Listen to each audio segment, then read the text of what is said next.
lagi dari ayatnya ya, di dalam Yohanes 12 ayat 44. Tetapi Yesus berseru katanya, barang siapa percaya kepadaku, ia bukan percaya kepadaku, tetapi kepada Dia atau Allah yang telah mengutus aku. Ya. Ini jelas Yesus sudah menyatakan bahwa Yesus bukan Allah. Kemudian di dalam 1 Yohanes pasal 4 ayat kedua, demikianlah kita mengenal ruh Allah. Setiap ruh yang mengaku bahwa Yesus Kristus telah datang sebagai manusia, bukan Tuhan yang berasal, bukan Tuhan ya, yang berasal dari Allah. Sebagai manusia yang berasal dari Allah. Yesus sudah mengaku bahwa dia hanya manusia. Tetapi bagaimana Yesus jadi Tuhan? Kita lihat pengajaran siapa di dalam 1 Korintus pasal 8 ayat 6. Namun bagi kita hanya ada satu Allah saja, yaitu Bapa, yang daripadanya segala berasal, segala sesuatu yang ada untuk Dia kita hidup, dan satu Tuhan saja, yaitu Yesus Kristus, yang olehnya segala sesuatu dijadikan dan karena Dia kita hidup. Coba bayangkan. Nah, Paulus mengajarkan bahwa siapa Yesus itu? Gimana? Paulus. Pengajaran apa itu, Umi? Paulus. Jadi Paulus mengajarkan bahwa hanya ada satu Bapa dan hanya ada satu Tuhan saja. Apalagi Yesus di sini dikatakan segala sesuatu yang dijadikan oleh karena Dia. Yesus dianggap sang pencipta. Oleh siapa? Oleh Paulus. Kemudian ada lagi di dalam 2 Korintus pasal 1 ayat 7, ya. Sebab banyak penyesat nih ya. Di dalam 2 Yohanes, pada saat Paulus mengatakan demikian, kemudian dijawab oleh 2 Yohanes pasal 1 ayat ke-7, sebab banyak penyesat dan yang telah muncul dan pergi ke seluruh dunia yang tidak mengaku bahwa Yesus Kristus datang sebagai manusia. Itulah dia si penyesat dan antikristus. Ya, yang tidak percaya Yesus datang sebagai manusia, Yesus itu manusia. Jadi sudah sangat jelas sih, ya. Yohanes 17 ayat 3 sudah sangat jelas. Apalagi sih? Umi, pertanyaannya, siapa berani-beraninya Paulus menyatakan Yesus itu Tuhan itu? Paulus dari siapa dia punya legitimasi, Umi? Nah itu dia ya, Paulus melegitimasikan dirinya itu dari dirinya sendiri ya. Contohnya apa yang ada di dalam Yohanes pasal 8 ayat 44. Yesus mengatakan, iblislah yang menjadi bapakmu dan kamu ingin melawan keinginan-keinginan bapakmu itu. Ia adalah pembunuh manusia sejak semula dan tidak hidup di dalam kebenaran, sebab di dalam dia tidak ada kebenaran. Apabila dia berkata berdusta, ia berkata atas kehendaknya sendiri, sebab dia adalah pendusta dan bapak segala dusta. Ya, kita lihat lagi, benar nggak ini merujuk kepada Paulus di dalam 1 Korintus pasal 4 ayat ke-15. Ya, Paulus mengatakan, sebab sekalipun kamu mempunyai beribu-ribu pendidik dalam Kristus, kamu tidak mempunyai banyak bapak, karena akulah yang dalam Kristus telah menjadi bapakmu oleh Injil yang diberitahukan kepadamu. Sangat jelas pengakuan Paulus. Di dalam Yohanes 8 ayat 4 dia mengaku sebagai Bapa. Yesus mengatakan iblislah yang menjadi bapakmu. Ya, sangat jelas. Kemudian pada Yohanes Galatia 6 ayat 11. Paulus mengatakan, lihatlah bagaimana besarnya huruf-huruf yang kutulis kepadamu dengan tanganku sendiri. Dia menulis bukan berdasarkan firman Tuhan, termasuk juga yang ada di dalam 2 Korintus 11 ayat 17. Apa yang dikatakan Paulus? Apa yang kukatakan, aku mengatakannya bukan sebagai orang yang berkata menurut firman Tuhan, melainkan sebagai orang bodoh yang berkeyakinan bahwa ia boleh bermegah. Kemudian apalagi yang dikatakan oleh Yesus di dalam 8 ayat 44, bahwa dia adalah seorang pendusta. Pada saat berbicara dia selalu berdusta. Seperti apa yang dikatakan Paulus di dalam Roma pasal 3 ayat 7. Tetapi jika kebesaran Allah oleh dustaku semakin berlimpah bagi kemuliaannya, mengapa aku masih diyakini sebagai orang yang berdosa? Memuliakan Allah saja dengan cara berdusta, begitu. Nah, jadi apa yang dikatakan Yesus di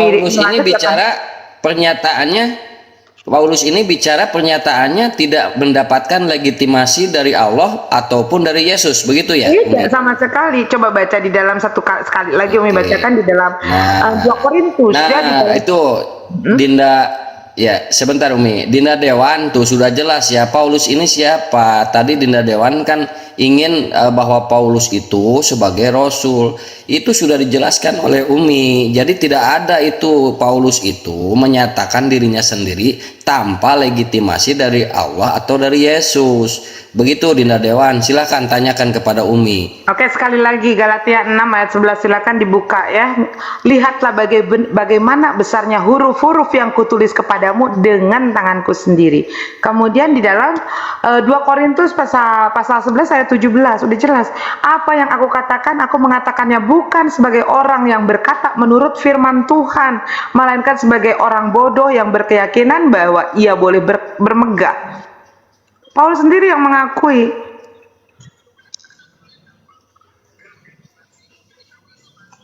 Mau dibantah, Dinda Dewan? Ya,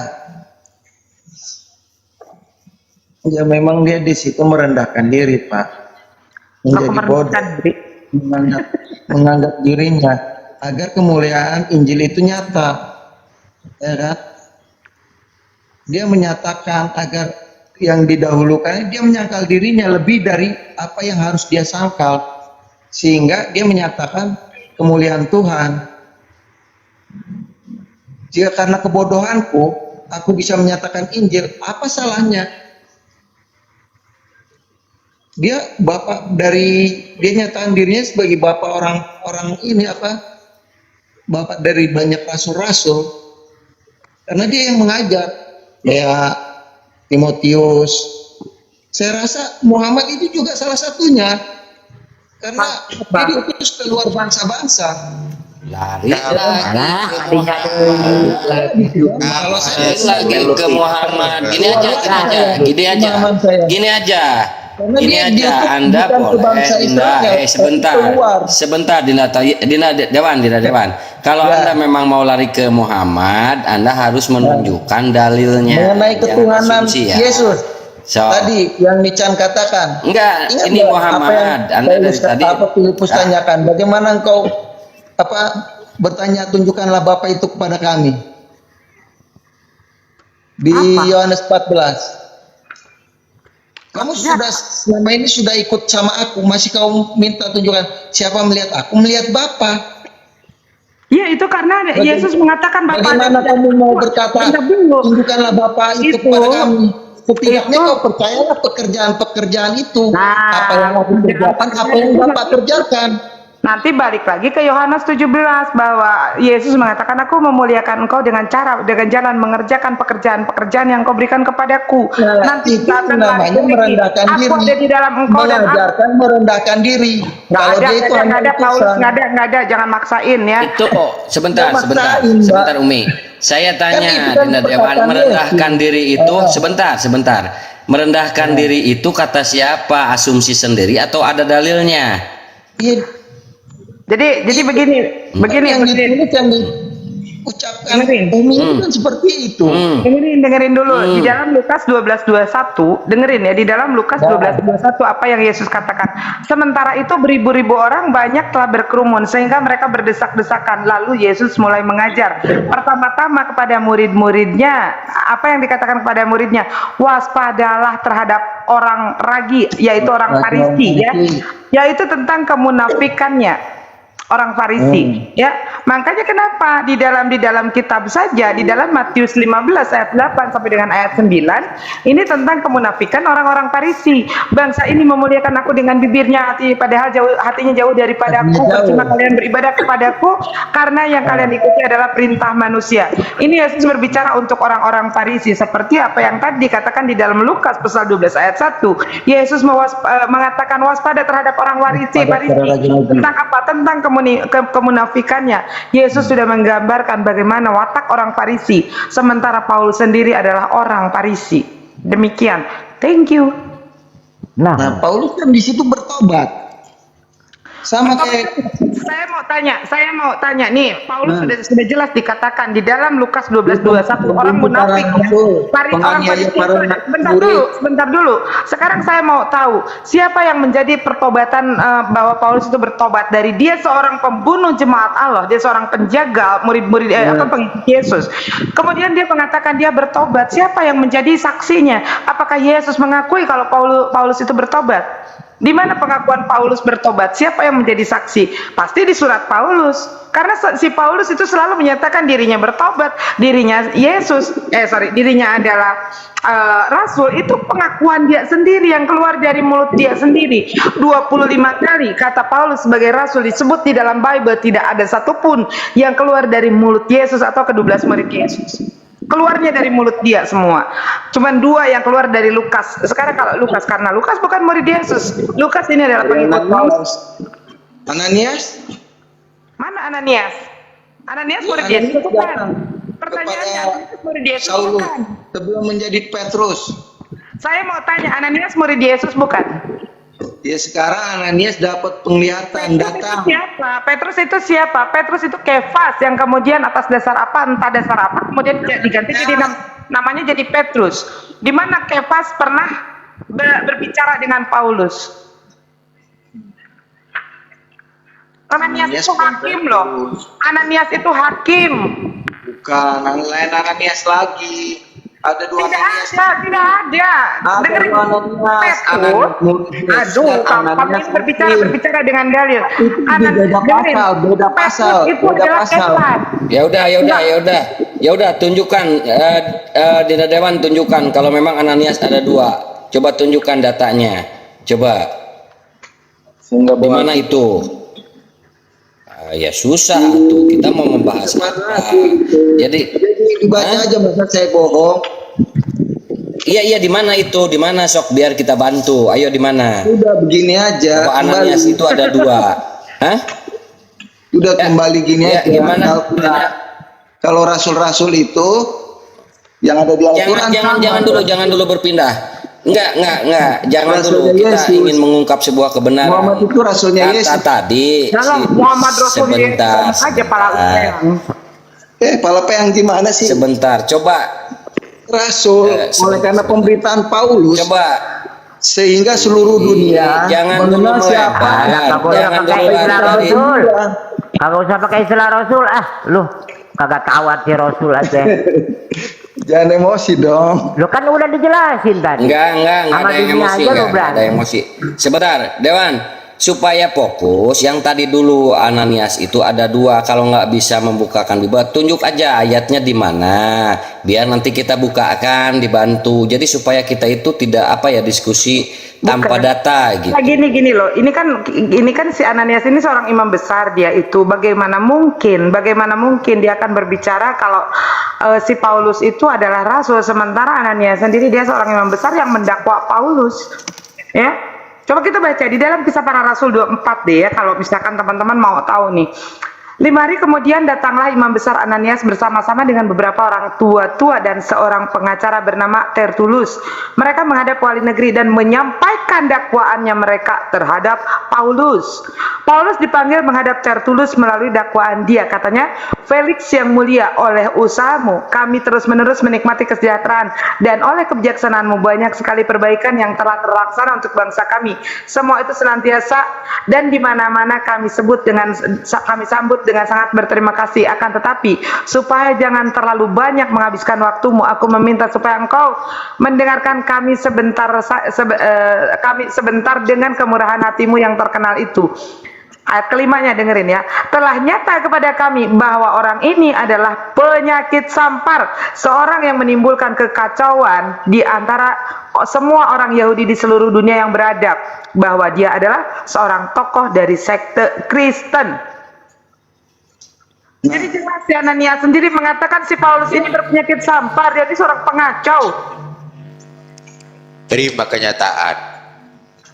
Dapat datang Dari awal. Itu kan Ananias yang mana yang berbicara? Sebelumnya Ananias tuh dapat penglihatan. Dapat Mana ayatnya? Nggak usah ngarang. Buka dong di belakangnya. Di belakangnya apa? Ya itu yang nulis siapa? Yang nulis siapa? Itu mengenai Ananias ada penglihatan. Itu yang nulis siapa? Coba Wahyu jangan nangis Wahyu, ngomongnya biasa aja, jangan sambil nangis.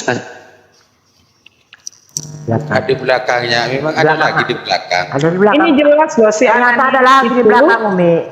Jadi si Ananias ini nyeret si Paulus tuh ke hadapan Felix ya, bersama pengacara bernama Tertulus. Diseret itu si Paulus itu karena di ayat kelima jelas telah nyata kepada kami bahwa orang Kisah Para Rasul 9 ayat 10. Kisah Para Rasul 9 ayat 10. Ayo buka Dinda Toyib, Kisah Para Rasul.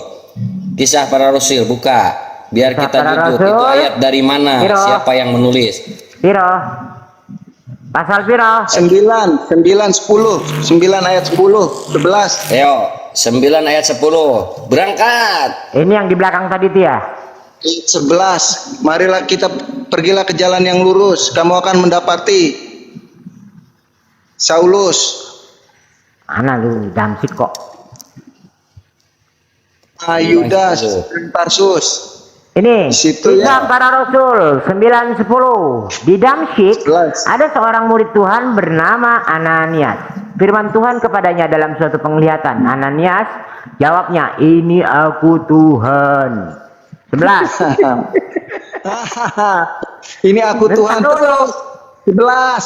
Firman Tuhan, "Mari pergilah ke jalan yang bernama Lurus. Jalan Lurus dan carilah di rumah Yudas, seorang dari Tarsus, Tarsus. yang bernama Saulus. Ia sekarang berdoa." Balik lagi ke 10. Oke, silakan. Apa yang mau elaborasi, apa yang mau diterangkan? Ya di situ dikatakan suruh pergi kepada Saulus, tumpangkan tangan, doakan dan dia jadi sembuh. Dan di situ dari nge-lag, Saulus saya tutup ya. menjadi Paulus. Terjadi Oke, perubahan. Umi, sebentar Umi. Terjadi perubahan dari Aku yakin menjawab. Abraham menjadi Bentar. Abraham. Oke. Nggak nyambung. Oke, udah disimak tadi. Sebentar. Itu biar Bapak. jelas nih, Kalau biar terbuka Abraham dia menjadi pemikiran. Abraham, menjadi Bapak orang Ya, beriman. sebentar. Kalau dari Apaan sudah Saulus dibuka, menjadi Paulus, Dewan? menjadi Bapak para rasul. Dina Dewan dengar atuh, tinggal kita kan Ya, berarti yang menyangka, ya kan? Oke. Saya mau tanya, Kisah Para Rasul itu siapa yang menulis? Iya, Paulus dan rekan-rekan. Berarti Paulus dan tulisannya dia rekan-rekan sendiri. itu berarti kalau Paulus saya and the menulis, iya Paulus kalau saya yang menulis itu apakah orang lain akan percaya sementara Yesusnya yang dituliskan Pak, itu tidak itu pernah kenal adalah dengan kesaksian, Paulus. kesaksian para murid, kesaksian para rasul. Baik, Ya kan? baik. Saya langsung dengan pemikiran terbuka Aku ya. bersaksi Bapak. bahwa tiada Sebentar, Tuhan ya, selain Allah. dengerin. Dan Dengerin, aku bersaksi dengerin. bahwa Paulus Iya, adalah utusan Allah. sudah. Sebentar. Jangan Itu ngaji, siapa Pak. yang menulis? Sebentar. Itu siapa yang menulis? Terus siapa? Kepada siapa? Kalau orang menulis, apakah harus diakui oleh semua orang tanpa yang kan ditulisnya itu kesaksian. mengakui? Ya Yesusnya mengakui tidak, kenal pun tidak dengan Paulus. Kan Yesus itu kenal sejarah. Paulus. Kenapa Paulus tidak ketemu dengan masa dengan Gusti Allah nggak Yesus? kenal Paulus? Dalam dengar. perjalanannya ke Dengar. Damsyik, dia melihat cahaya yang besar. Dengar dulu. Dan di situ Dengar dulu, berkata, dengar. Saulus, Dengar dulu. Paulus, kenapa kamu Paulus itu sejaman dengan Yesus. Kenapa tidak ketemu Yesus dengan Paulus? Tiba-tiba Yesus setelah meninggal si Paulus bikin tulisan itu. Apakah ada perintah dari Yesus? Nggak ada. Kalau ngaku sendiri itu siapapun bisa. Pengakuan itu pernyataan bisa deal. Nah, Muhammad bisa siapa yang sah suruh kalau coba? ada dua Pertanyaan belah saya, pihak. Muhammad siapa yang suruh coba? Itu kan ada. Ada sekarang yang Nabi bisa juga. Nabi membuktikan. siapa? Sebentar teman-teman, sebentar. Ali Izin, Imran izin, 144 teman-teman. dikatakan Oke. dia hanya seorang rasul. Oke, Kenapa siap. dibilang nabi? Siap. Sebentar. Kalau dia bilang nabi, rasul juga berarti kalian berdiri di atas dua perahu. Kata nabi itu Taurat. Kalau rasul itu kabar baik. Saya Wahyu, jelaskan dengerin dulu. dulu. Bagaimana? Dengerin Saya dulu, jelaskan dulu. eh. Ya, dengar. Makanya saya Saya sebut jelaskan kamu dulu. karena itu apa? Karena kelakuan kamu kayak kera, bandel. Bandel Saya iya. jelaskan dulu. Kayak kera. Saya jelaskan Makanya dulu. seperti apa yang dikutukkan, Sebentar, Umi. dikutukkan. Andi Itu tuh, Umi, mah. sebentar. Santai Umi, santai. Sebentar, Kayak kera. Dewan. Dengerin ya. Dengerin. Selalu Dengerin, binatang. Dewan, Iya, dengerin iya. dulu. Iya. Udah, dengerin. Kamu gonggong mulu. Kamu paham nggak Dewan dengan Rasul? Ya, paham. Artinya, Pak tahu nggak pengertian Iya. nabi dengan Rasul? Pengertiannya paham nggak? Ya nabi itu kepada kaumnya. Kalau Salah rasul kamu, itu kan? keluar. Salah kan kamu? Begini, ini kan nabi dan Rasul itu bahasa Al-Quran, bahasa kita, Muslim, Islam. Saya jelaskan, nabi itu adalah penerima wahyu, penerima firman, tapi untuk dirinya sendiri. Tapi kalau Rasul itu menerima firman dan wahyu untuk disampaikan kepada umat. Rasul itu sudah pasti nabi, tapi nabi belum tentu Rasul, paham? Berarti Paham, salah dong Tuhan bilang, Nathan pergi kepada Daud, peringatin itu si Daud tuh buat dosa. Di mana Si itu? Nathan diam aja. Si Nathan Dimana diam itu? aja, Masalah nggak itu. mau Ya, menyampaikan dimana ke itu? Daud. Ya di mana itu? Di bilang. mana? Di mana? Yang Di mana? bilang Bang? Nathan diam aja ah, kan cuman buat gua doang. Ngapain gua Iya, peringatin di si mana? Daud? Iya, dalilnya di mana? Tentang apa gitu, Sob? Silakan tunjukkan dalilnya. Biar Dari kita aja itu dalilnya itu Nabi sedikit. Nathan, Daud ketika Daud jatuh dalam dosa mengambil istri Uria, Coba Betseba. ada yang punya itu Nah, dalil ini itu, bejat. ada yang bisa. Ini denger Ah, ya. silakan, Umi. Bejatnya. Silakan, Umi. Silakan, Inilah silakan. bejatnya Bible ya. Bejatnya Ketika- Bible. ketika- dengerin ketika dulu, Nuh- dengerin dulu. Wahyu, kamu ngoceh Ketika mulu. Nabi Orang Nuh bicara dapat kamu firman ngoceh. suruh buat batra, Umi, peringatan dulu. umat Dewan dengerin, ini mau manusia. dijawab.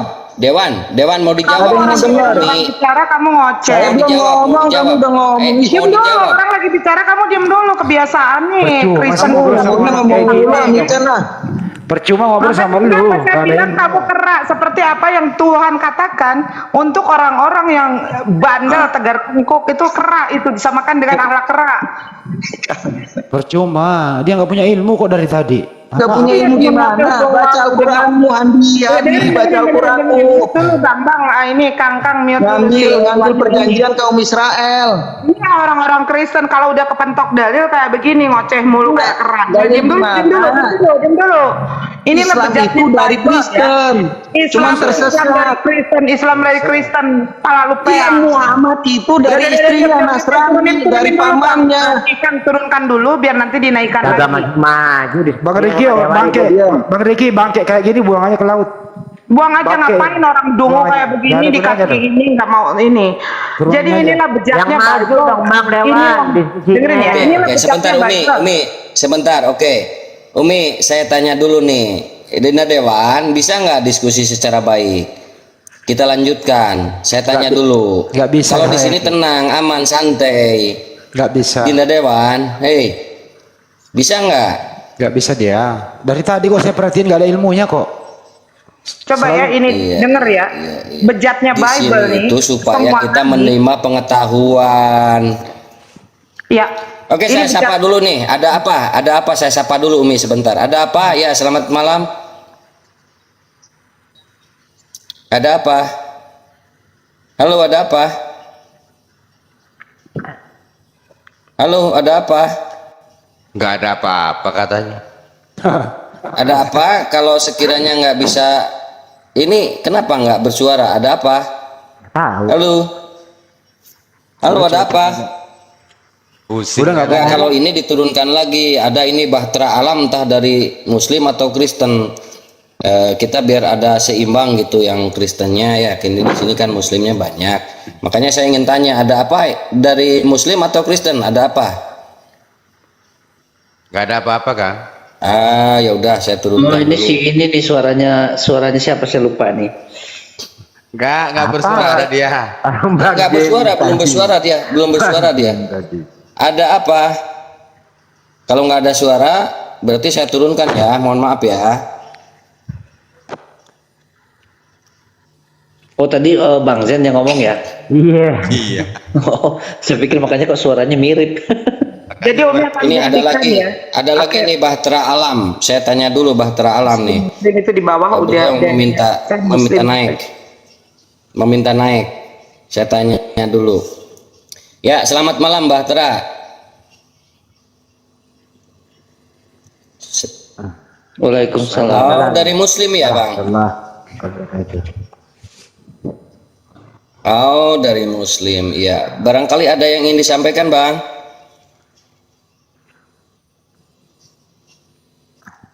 Oke, ini kan begini, mohon maaf, di sini kan ada yang dari Kristennya cuma satu, jadi slot yang satunya lagi saya coba, barangkali ada yang ingin naik dari Kristen biar ada seimbang gitu, Bang siapa? Ya, tapi kalau mau ada yang disampaikan dulu silahkan. Siap. Sama dong. Oke. Kalau begitu, Bang Bahtera, mohon maaf, barangkali di bawah aja mendengarkannya. Ini untuk Kalau belum ada yang barangkali ada menaik dari biarkan Kristen aja yang dulu naik kan. ya.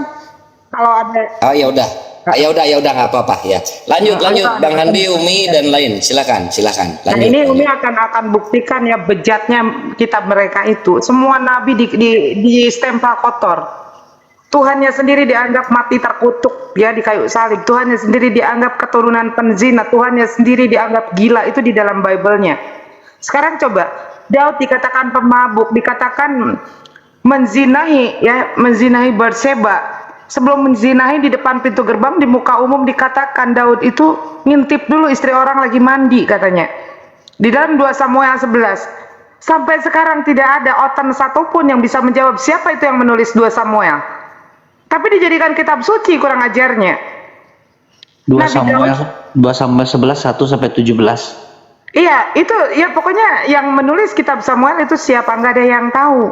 Ternyata dia adalah seorang pengarang, dijadikan kitab suci. Pengarang yang menjelek-jelekkan Nabi Daud, yang di dalam Al-Quran dikatakan Nabi Daud itu adalah Nabi yang kuat, yang dimuliakan Allah. Di dalam Bible mereka dikatakan Nabi Daud itu seorang penzina, menzinai istri orang di pintu gerbang, di muka umum. Dikatakan Nabi Daud ini atau Raja David ini dikatakan ngintip orang mandi. Dari hasil perzinaannya itu punya seorang anak, melahirkan seorang bayi dan bayinya malah dibunuh. Diceritakan Daud seburuk itu, dijadikan kitab suci. Nauzubillahi min dalik. Padahal ternyata penulis Samuel itu adalah seorang pengarang. Tulisan seorang pengarang dijadikan kitab suci, digunakan untuk melecehkan para kekasih Allah, aulia Allah. Kan kurang ajar mereka itu. Dikatakan pemabuk lah, dikatakan keturunan penzina lah. Auzubillahi min dalik ini. Makanya inilah yang dikatakan dari pertama, dikatakan di dalam surat Yohanes yang pertama. Ya, bahwa antikristus itu ya kayak begini. Pendusta, guru-guru palsu itu yang kayak begini. 2 Samuel yang dikatakan itu adalah pengarang penulisnya, dijadikan kitab suci. Menghujat Nabi Daud, menghujat King David.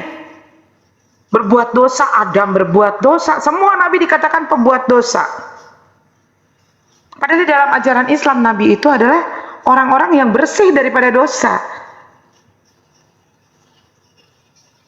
Ini gila aja kitab kayak begitu ya. Yang menuduh manusia pilihan Allah dikatakan dia penzina. Ngintip dulu orang mandi, ngintip dulu Batseba lagi mandi. Kemudian digaulinya Batseba di depan pintu gerbang di muka umum. Dari hasil itu punya anaknya yang dibunuh. Ini kitab suci atau apa? Kan begitu. Udah gitu ngototnya minta ampun lagi. Silakan lanjutkan. Bang Riki, aku pamit dulu ya. Belum makan nih. Oh iya Bang Handi. Makasih dah mampir Bang Handi. Katanya tadi udah makan hati. Soalnya ini OT-nya ini so tahu tentang Al-Quran, Bible-nya sendiri dia nggak paham. Percuma diskusi sama bangke curut. Itu kan fakta sejarah. Dituliskan sebagai pelajaran. Alah, kau ditanya kosakata aja kok nggak paham gimana mau belajar sejarah. Ya udahlah, Nggak ada yang gua kalau ada bangke bau doang. Ya Salomo itu bukan nabi. Lut juga bukan nabi. Ngapa lu bilang Lut nabi? Orang sama anaknya sendiri aja punya anak. Nah, percaya Di nggak? mana sih? Nabi Lut dikatakan berzina dengan anaknya sendiri. Ini Iya, itu sejarahnya seperti ini. Keturunannya tuh yang dikutuk Tuhan dari Ammon dan Bani Moab. Nah ini keturunan Keturunan terkutuk. Nah beginilah, kamu yang terkutuk Mungkin itu lu salah bukan satu terkutuk, keturunannya Tuhanmu itu kali itu, mati Mican. terkutuk di kayu salib. Tuhanmu itu yang mati terkutuk di kayu salib. Iya, itu buat kamu. Supaya kamu nggak jadi terkutuk. Bahlul itu ada di Itulah kitab Bahlul. Dasar bangke curut lu. Tuh, kan? Pakai emosi, dongo-dongo. Nah, emang iya kamu nggak ada ilmu mau bawa apa? Nggak ada ilmu. Ilmu Ilmu itu semana. Nggak ada semana-mananya ujung-ujungnya. Apa yang ada di dalam Bible lu katakan buat Muslim gimana? Yang berhikmat akan hancur dengan yang tidak berhikmat. Lu Ya. berhikmat apa? Lu berhikmat apa bapaknya? Ya karena gue nggak mungkin nggak berhikmat, tapi hikmat Tuhan Apa ada hikmahnya? Ngintip orang ada mati. pewahyuan. Sekarang Dengerin ya. Al-Quran lu Tulisan tulis siapa? Yang Lu bilang yang tulis Allah. Itu tulisan Coba buka para kejadian rasul. 19 Tulisan 32 sampai nenek lu 36. kiper. Jadi Nenek lu kiper. Mana ada Allah mengkafir-kafirkan? Yang mengkafir-kafirkan itu Kata Paham dia nggak? manusia tahu. Umi, aku dulu, Umi. hampir semua di Al-Quran Lima, ada kata dengerin dulu, kafir. makanya lu Bang, lu Umi, dengerin. Umi, Di dalam. sebentar. Sekarang kita Paham baca nggak aja dah. arti Satu kafir? contoh. Di Dewan, itu. Dewan. Paham nggak arti Al-Maidah- kafir? Al-Maidah 70. Arti kafir apa? Sebentar. Paham nggak arti kafir apa? Ya menurut Anda apalah? Iya. Kalian yang suka Ya, arti kafir mengkafir-kafirkan. apa? Arti kafir Kalau apa? saya mah Paham nggak nggak? suka mengkafir-kafirkan. Sebentar, Saya suka dikafir-kafirkan komparasi. sama kalian. Sebentar, Dewan, dengerin dulu biar kita Ya. nambah pengetahuan. Kafir menurut Muslim dan kafir menurut Bible kamu ya. Kafir menurut Muslim itu adalah orang yang menutup diri dari kebenaran. Itu sangat halus bahasanya. Coba di Bible Anda. Kafir itu apa? Ada yang tahu itu ayatnya di Bible mengenai kafir artinya? Sebentar Kang, sebentar Kang. Kafir itu ajaran Yahudi. Wahyu ini sok tahu katanya. Keajaran orang yang tidak mau bergaul. Kafir, dengerin Nah, dulu. kalian itu penganut kafir, Yahudi, dengerin Yahudi dulu, model kafir, baru. jangan ngomong lu ah. Jadi menurut si Wahyu ini katanya Allah saja tidak pernah mengkafirkan. Kata siapa lu sok tahu? 523 kali Allah menyatakan kafir, 523 kali di dalam Al-Qur'an. Sok tahu kamu mengatakan Iya, di dalam ya Al-Qur'an, orang kan? inilah yang masuk ke dalam golongan Mana kafir. ada di dalam perjanjian baru Allah mengkafir-kafirkan Nah, orang. perjanjian baru emang firman Tuhan, perjanjian bahlul itu bukan firman Tuhan. Tulisan Allah si itu Paulus, kasih kamu mau perjanjian katakan baru. firman Tuhan. PB Kasih kamu Allah itu udah perjanjian nyata bahlul, kitab nih, kamu Mican, itu. Mican. Dengerin, perjanjian bahlul kitabmu itu 80% adalah tulisan si Paulus. Si Paulus sendiri mengakui kalau perkataannya bukan berasal dari firman Tuhan. Nggak usah Itu ketawa. kan kata kamu. Kata kamu, kata kitabmu, kata si Paulus di dalam 2 Korintus 11:17. Semua yang kusampaikan bukan berasal dari firman Tuhan.